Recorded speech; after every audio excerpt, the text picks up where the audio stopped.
This is pretty quick video after the last one. It's only 2 days actually. But I've just got to do it. You know what I'm like. I get full up with stuff and I've got to put it somewhere. So I am sharing it with you. Well, Taurines do share things. They like sharing things. The colour I've got on today, I'm disappointed in, should be purple because the electrolyte is taking the colour out of it and I can't be bothered to go and change again. So here I am in my purple. Well, we've got a full moon in Scorpio. I think it's tonight or tomorrow here in the UK. Scorpio's opposite Taurus. Now there's two schools of thought. Some people say this moon's in the opposite sign, but the masters say it's in the same sign. So I tend to think it's in Scorpio. And I've had, as you know, quite a challenging time. So today I woke up. I haven't been out for 4 days. Last time I went out was on Sunday, so 4 days. I do spend about 3 or 4 days without going anywhere, and it's quite a challenge really because I've not got a very big house, and you can't sit outside this weather. So I woke up, I got quite panicky. I do get a little bit panicky. I suppose I get, cabin fever. I don't know. I thought I've got to get out. The sun was shining, and all the leaves were coming off that lovely tree of mine, a beautiful tree, and I just thought I've got to go and drive to Woodhall Spa, which is about 10 miles away, to my favourite shop, Sainsbury's, to see the autumn colours really, and just to get some bread, just to have a trip out. But I can't walk far. I don't know what's happened to me. I mean, I've got this. I don't want to go on about that. So my walking days are probably over. I don't know. I'm trying to make them so not so, but that is at the moment anyway. I'm very limited. So I thought, well, at least I've got my car. I can get out, get some fresh air, and the Woodhall Spa, the Petwood Hotel I like best. It's got fantastic gardens, fantastic trees. Just to sit and be with the trees, take a glass of coffee with me, was just what I wanted today. Thought I'll go and do it. So I wasn't feeling 100%, but I thought I've got to do this today. And of course, it's occurred to me how we are so in tune with these energies. We don't realise we are so in tune. It's quite incredible. And I set off, yes, full moon Scorpio tonight or tomorrow. It's also an eclipse in Taurus in my sign, and it's in my daughter's, so I don't know what she's going through. I wouldn't like to be in touch at the moment. Full moons are difficult at the best of times, so I've got this eclipse as well, so I'm hoping for a little bit of burst of energy. I need it, don't I? So what I set, I went to Sainsbury's, got a few bits and pieces, and I went to the Woodhall Spa. I can park in front of the hotel. At one time you could just wander in and get a coffee. It's got a fantastic log fire there, it really is lovely. But now you've got to pre-book and it's on and so I don't bother. I just go, park the car up and just sit and look at the trees and go for a little walk. And I went for this little walk. I thought I can just about manage to get to the fountains. It's not too far. I could just about manage that. So I just set off, leaving all the stuff in the car. I didn't even lock it, to sit. There's a little seat by these fountains. And as I was sitting there, I was thinking, God, how strange this is, because water is Scorpio, and all the trees is Earth, Taurus. So I was very in tune with the energies of the day, if you know what I mean. And to hear the fountains, the sound of water, I think is very healing, isn't it? That's the time. Oh, we don't have a lot of water around here. The nearest place is Cleethorpes. That's a seaside town, but it's about 50 miles away, so I don't get to see it very often. So to hear water for me is quite healing. There must be, I suppose, a stream. I've got a stream at the bottom of the field, but it's not a running stream. But I miss water. I do miss it very much because I haven't got it in my birth chart, and it's very healing and puts you in touch with the feelings, which I really need. So I had a lovely little half hour or so, and I just got up to go as somebody else was coming, so it was a good time to sort of leave and get back in my car, and drove home. It was a funny sort of day really. Obviously when you get full moon you get more emotional, and of course when it's in my birth sign, and it's going to be more difficult than usual. So I did set off, and as I got to my bungalow, this bungalow's on a corner in a cul-de-sac, and just as I pull up outside my house, the cherry tree I talk about quite a lot is facing me, and it's at the moment, you would not believe, well you would, it's absolutely beautiful. It's deep golds and browns and rusts and oranges, and all the little leaves are just like fluttering, waiting to come off. Did you know that trees, they work very hard in the winter? My daughter sent me a book on trees, and I'm absolutely amazed. They do such hard work. They they put all the sugars in and they reevaluate and they kill all the bugs off and they make new leaves for the spring, and it's a biochemic, whatever you call it, chemistry. It's a scientific job they're up to. They're not just lying there dormant. And I love to see trees in the winter when they haven't got the leaves on, because you can see their structure and all their little twigs, and you can see the magnificence of them. Anyway, so what I usually pull up outside of my house, I just sit there for a moment or two because I'm facing the tree, which is the south direction. Now, I'm quite into Indian technology and the red directional way they work things. Every direction means something different. And the south is the inner child. And I've worked out in the house here, when I sit in my settee or lie in my bed, I'm never facing the south. So I pull up my car and sit there for a little bit, facing the south, facing the tree. And it's always like, well, before I come in, really, I suppose the neighbours think I'm a nutcase. Anyway, as I was sitting there, I looked at this tree and I said, "You are absolutely fantastic." Now I know I personally have animals and plants speak, not in words, but they communicate with me. Plants will say they want watering, or I expect we've all had that.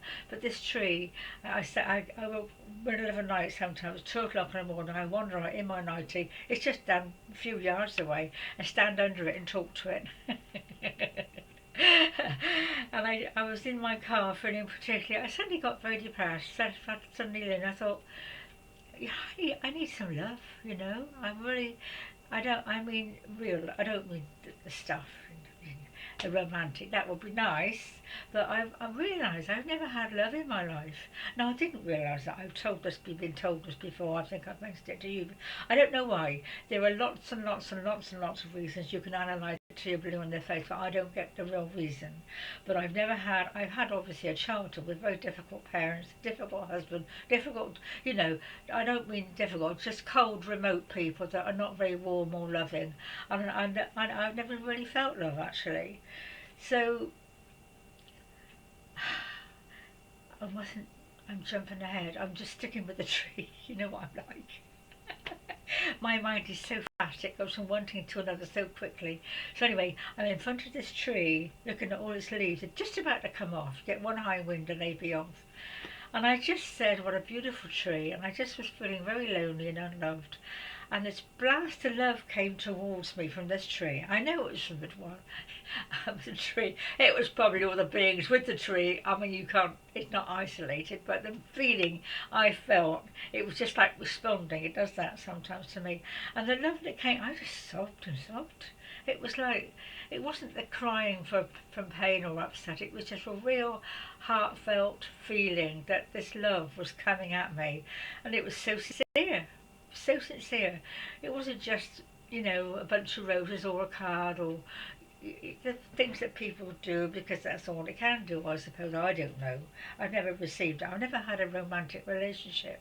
I don't mean to be a sob story. It's not that. It's just practical. Just that's the way it is for me. And I really began to think, oh, perhaps I'm unlovable. I don't think anyone's completely unlovable, and of course you've all said some lovely things to me, so I think these videos will help me through a very difficult time. But I'm not expecting Christmas. I'm not expecting anything from my daughter at Christmas. I've got to be prepared to be on my own. So anyway, this love came from this tree, and it lasted 5 minutes or so, I think. I thought, wow, that is spectacular, isn't it? And I think, well, maybe I mean, not everyone does receive love, of different sorts of love. There's different sorts, as we know, but not everyone does feel loved. I mean, they may be loved, or they don't feel it. I don't know what the feeling is really to be loved by somebody, but this tree, and I think all the beings that were with me, obviously, but it was a holistic thing that shot this. I'm going to see what time was it. It shot this love. It was just filled that empty space, and it was lovely. Which leads me on to another little story, really, about I mustn't say I've not felt love at all. I have at times felt little bursts from people, and one time I can remember my dad. Oh, I'm going to start feeling emotional. He's not alive now, and he was a very cold, remote sort of man. He did love me. I mean, I think my father perhaps more than my mum. I don't know. You can't really compare it. But I used to live in Bristol in the West Country, and I was leaving Bristol to come and live up here in the Midlands, which is quite a long way away. And I was clearing out the house and moving home and everything, and I was getting a train up. I may have mentioned this in a previous video actually, but I'm going to mention it now because it seems relevant, and some of you haven't seen the previous video. And my dad took me to the station. He was going back to look after the house while the removal man came, and I was getting a train up, so he took me to the station. I hadn't got any luggage or anything. I was just going to this house called the Lodge House. It was very haunted. And a strange town. I didn't know anybody there. That was quite a challenge in my age. I was in my 50s then. And so I got on this train, and I can see it now. I was sitting by the window, and my dad, he was in his 70s then, I guess, 80s, I don't know, I can't remember. He put his hand on the window. I can't explain the feeling. With that gesture, that's all he did. He didn't say anything, he didn't smile, he just put his hand on the window facing me. He was obviously saying goodbye or whatever. And I felt a pain, a real pain go through my solar plexus. And I just sobbed and sobbed and sobbed. And there's a woman next to me said, "You all right?" I said, "No, I'm leaving home." Well, I was leaving my dad really because they were still staying there. And it was quite a wrench for me because I didn't, well, I wasn't close to them, but they were my parents, you know, and I was going to a strange adventure. I don't even know why I was doing it, to be honest. I'm not sure I regret it, really. Wish I'd stayed in Bristol, which is a lovely city. On the internet, they've got these different people that drive through cities, and I go watch it quite a lot. I do miss it. It's a big city, near to Bath, my favourite place. So this loving gesture, I think, was the last, well, it was the last time I saw him. He became ill after that, so it probably was the last time we had a connection, and it's very powerful at the moment. So I have received love, but not what I don't know what I'm expecting really.